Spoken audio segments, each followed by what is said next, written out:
అప్పటి నుంచి వాటి మీద అసహ్యం పెంచుకున్నాను. మనిద్దరం ఒకటిగా బ్రతకాలనుకున్నప్పుడు నీకిష్టం కానివి నాకు మాత్రం ఎలా ఇష్టం అవుతాయి చెప్పు.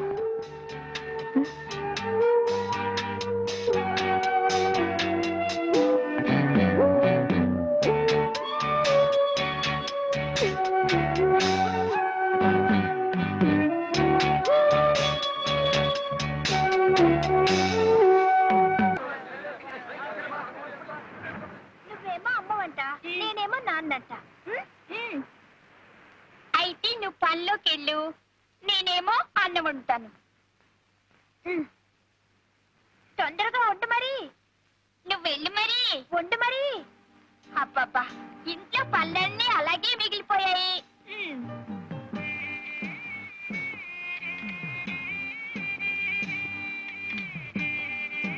అబ్బా, పనిలోకి వెళ్ళొచ్చాను. ఇదిగో పువ్వులు. అయ్యో పాపం, చాలా చోటు పెట్టేసింది. అన్నం వడ్డించినా? వడ్డించు వడ్డించు.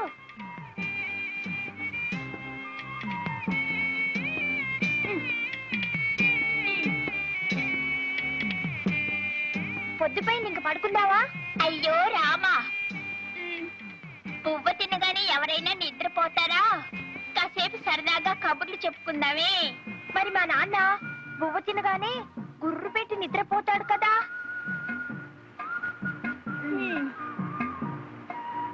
అయ్యో, దీపం మారిపోయాలి.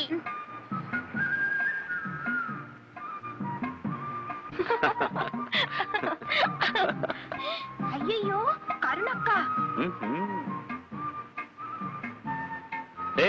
ఏమిట్రా మీరు చేసే పని?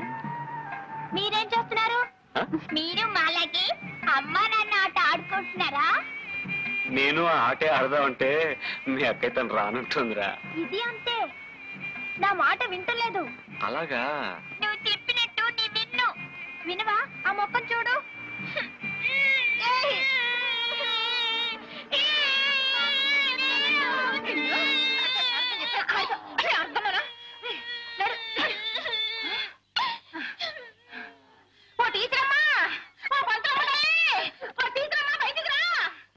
ఏమిటే అరుపులు? ఏదో కొంపలు మునిపోయినట్టు పెట్టానే. నీ పిల్లాడు నా కూతుర్ని చితకబాదేశాడు. నువ్వు స్కూల్ బడిలో పిల్లల చితకబాదిన తాలక ఊళ్ళో వాళ్ళ పిల్లలందరినీ చితకబాదమని పంపుతున్నావటే. ఏమిటి? నేను పంపుతున్నానా? ఈవిడ చేతులు ఇరుగుపాను. నువ్వే కట్టావు, నువ్వే గిల్లావు, నువ్వే కట్టావు. పోరా పోవే. ఈ శాస్త్రుడు వల్లే వచ్చింది నా తల్లి బంగారు కొండ. ఎలా వెధవా, ఇలా చెప్తాను. అసలు నీకు ఎన్నిసార్లు చెప్పాను అడ్డమైన వాళ్ళతో ఆడొద్దని చెప్పేసి. అసలు నేను ఎందుకు కొట్టా? లేదమ్మా, ముందు అదే గిల్లింది. కావాలంటే కరుణక్కని అడుగు. కరుణక్క అక్కడికి ఎందుకు వచ్చిందిరా?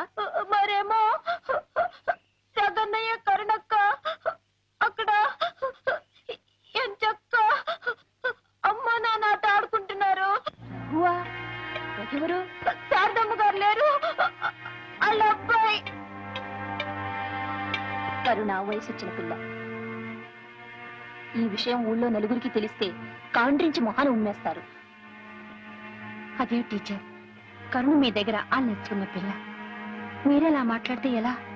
అందుకే మనసుండబెట్టలేక చెబుతున్నాను. పరాయింటికి సంగీతం నేర్చుకోవడానికి మనం వెళితే చులకనైపోతాం. నలుగురు నానా రకాలుగా ఆడిపోసుకుంటారు. జాగ్రత్తమ్మా, మనసుండబెట్టలేక చెబుతున్నాను. వస్తాను. టీచర్, ఇక్కడ అన్నట్టు మరెక్కడ అనకండి. అయ్యో, ఎంత మాటమ్మా. నేను మీ కుటుంబంలో మనిషి లాంటి దాన్ని కదా. వస్తాను. సరే.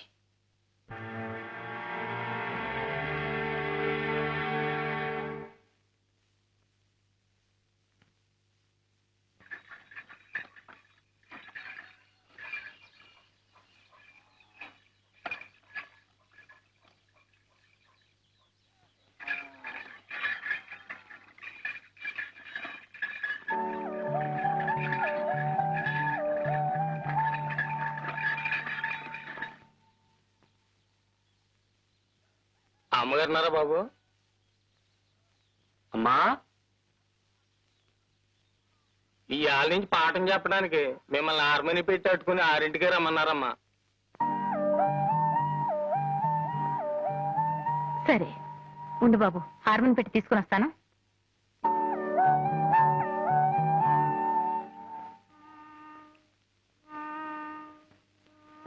మనసాయరా కృష్ణ మనసాయరా ఆనందన వనమున వేణుగానమున మనసాయరా కృష్ణ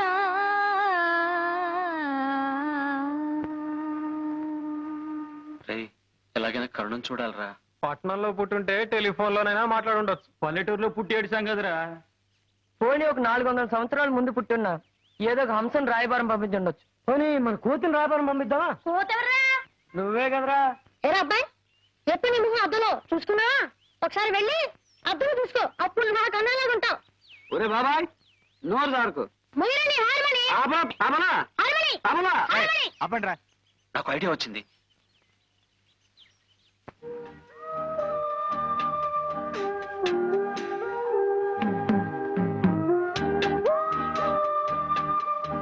అమ్మా బండి వచ్చింది, పాఠానికి బయలుదేరవా? వెళతాన్రా, నీకు అన్నం వడ్డించి వెళదామని. తొందరగా పెట్టేస్తే నువ్వు అక్కడ త్వరగా వెళ్ళొచ్చు. ఈ ఉత్తరం ఉత్తరం ఏమిట్రా? ఉత్తరం అదేనమ్మా ఉత్తరం. ఉత్తరం దక్షిణం ఎటువైపు అని చూస్తున్నానమ్మా. ఉత్తరం అయితే కదమ్మా. అది ఉత్తరమే, నువ్వురా వడ్డిస్తాను. త్వరగా నీతో అన్ని అర్జెంటేరా, కాళ్ళు కడుక్కుని త్వరగా రా, వడ్డిస్తాను.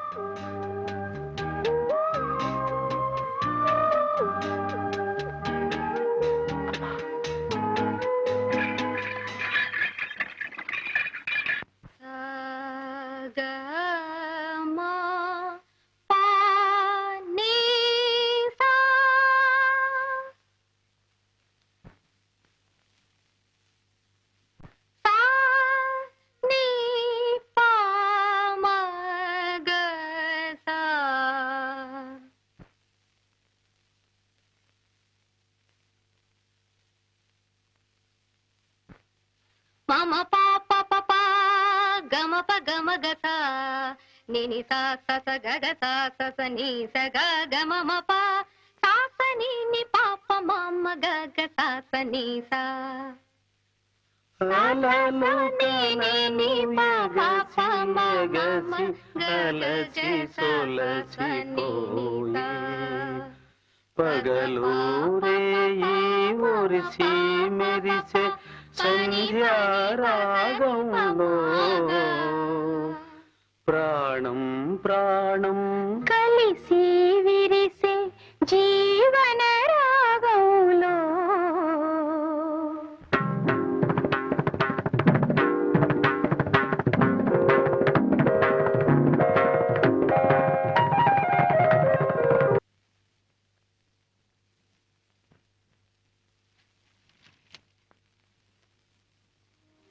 ఏమిటమ్మా ఇది?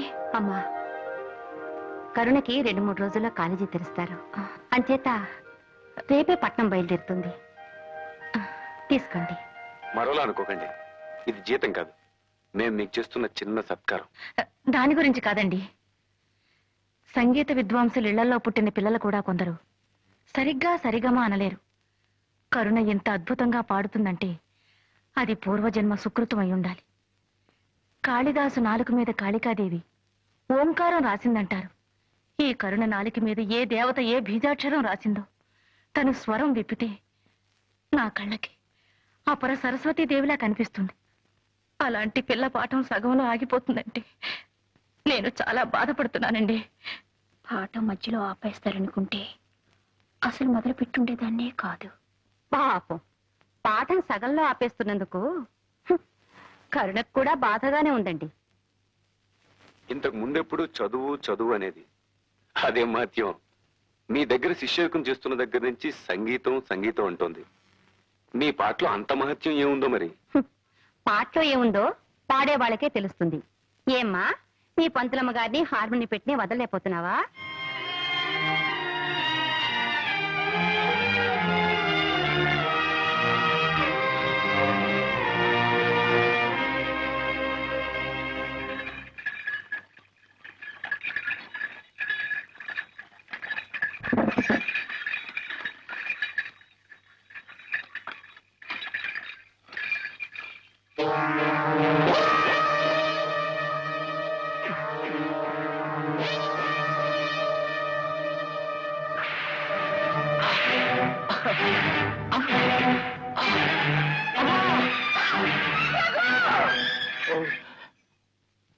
ఏమైంది అమ్మగారు?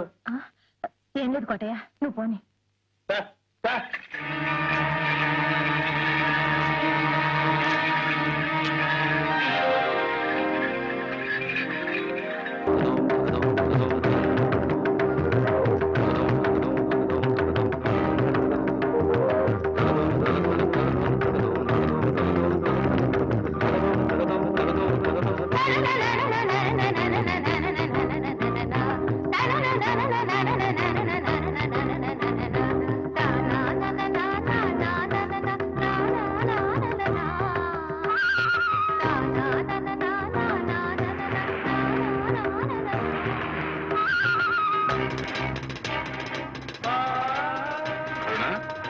ఎందుకు పరిగెడుతున్నావు? ఏం లేదన్నయ్య, నేను చూసి. అలాగా, కూర్చో.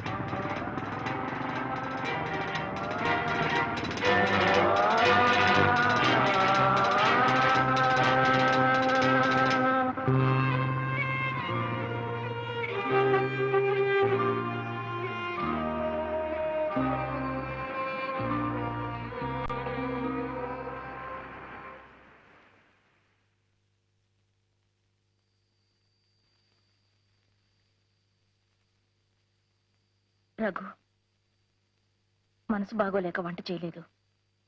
ఈ పళ్ళు తిని పడుకో.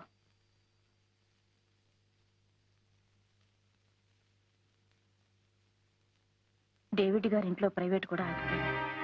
రేపొద్దు నా పిల్ల విశాఖపట్నం కాలేజీలో చేరాలట. అందుకని పాఠం మధ్యస్థంగా ఆపేశారు.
ఇక్కడికి ఎలా వచ్చావు?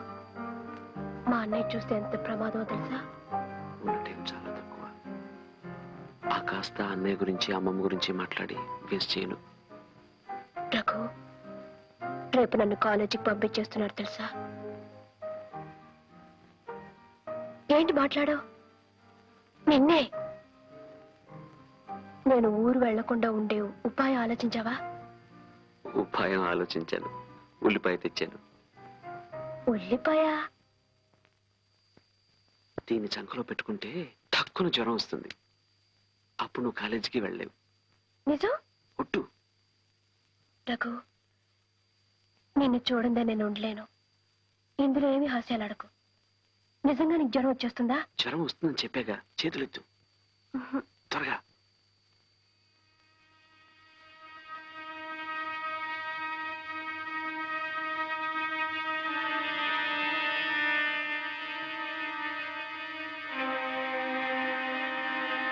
అవును, నీకెందుకు జ్వరం? నీకొస్తే ఒకటి, నాకొస్తే ఒకటినా?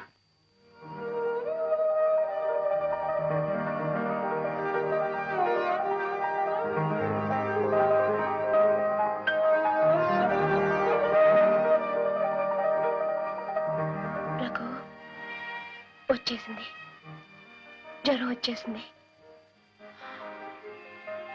Very good. ఇక నువ్వు ఊరెళ్ళే సమస్య లేదు. ఒకవేళ వెళ్ళినా నిన్ను చూడకుండా అక్కడ ఎలా ఉండగలను? ఒకవేళ వెళ్ళినా నిన్ను చూడకుండా ఇక్కడ నేను ఎలా ఉండగలను? అప్పుడు హాస్టల్కి వచ్చి నిన్ను ఎత్తుకొచ్చేస్తాను. రఘు, అవును కన్నా, మనిద్దరం భార్యాభర్తల్లా ఈ ఊళ్ళో అడుగు పెడదాం. రఘు, నువ్వు చెప్పేది నిజమేనా? నిజం కరుణ.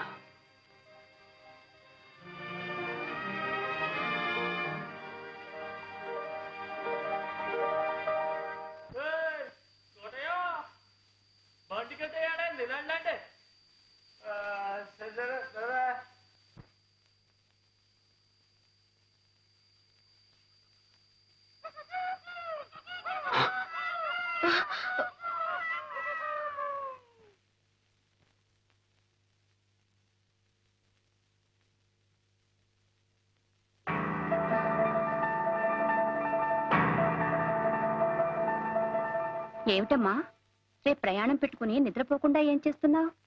గాలి కోసమని. గాలి కోసమని రోగం కొని తెచ్చుకోకు. అవును, ఎప్పుడు నేను ఏమిటి మేడమ తిరుగుతున్నావు? అదే ఒకటే ఉక్కపోతగా గుబులుగా ఉంటేను. గుబులు ఇంట్లోనా ఒంట్లోనా? నీ మొహం చూస్తుంటే ఒంట్లోనేలా ఉంది. వదిలిపెట్టి వెళ్ళాలంటే బెంగగా ఉందా? అవునదినా, అన్నేని నిన్ను వదిలి వెళ్ళాలంటే. మీరు లేని బెంగ ఈ ఏడాదే పుట్టుకొచ్చిందేమో. ఏం చేస్తాం, వెళ్ళడం ఉండడం మన చేతుల్లో ఉందా? ఎలా రాసి పెట్టుంటే అలా తప్పదు. నువ్వెక్కడున్నా నీ మంచేట్లు మేము చూసుకుంటాంలే. వదినా, నేను ఇప్పుడు చదువుకుని ఏం చేయాలి? ఎవరినో కొన్ని కట్టుకుని వండి పెట్టవేగా. అనవసరంగా కాలేజీకి డబ్బులెందుకు తలేయడం అంటావా? నిజమేనమ్మా, నేను ఇంటికోళ్ళు అవ్వడానికి ఏ కాలేజీలో చదివాను. దెబ్బ తగలగాని అమ్మాని కేకేశావే. వాడితో తిరగడానికి ముందు ఎవరిని కేకేసి సలహా అడిగావే. చెవులారా వినలేని ఘోరాన్ని కళ్ళారా చూసేలా చేశావు కదే. ఎంత ధైర్యం నీకు! ఆయన కంటపడితే నీతో పాటు నన్ను చంపి పోగలేస్తాను. బ్రతుకే ముఖ్యం అనుకుంటే అతన్ని కలుసుకోకుండా ఉండొచ్చు, కానీ నాకు రఘు ప్రాణం. అతన్నే పెళ్లి చేసుకుంటాను. తెలివిగా మాట్లాడుతున్నాను అనుకుంటున్నావా? లంగా ఓణి వేసుకున్నా నువ్వింకా పసిపిల్లవే. దేవుడి ముఖం చూసి చెప్తున్నాను, నా మాట నమ్ము. మీ అన్నయ్య నిప్పు. ఆయన మాట నీ మాట పోటీ పడితే మాడి మసైపోయేది నువ్వే. చూడు, నీ మంచిగా చెప్తున్నాను, వెళ్ళి పడుకో. రేపు నువ్వు కాలేజీకి వెళుతున్నావు.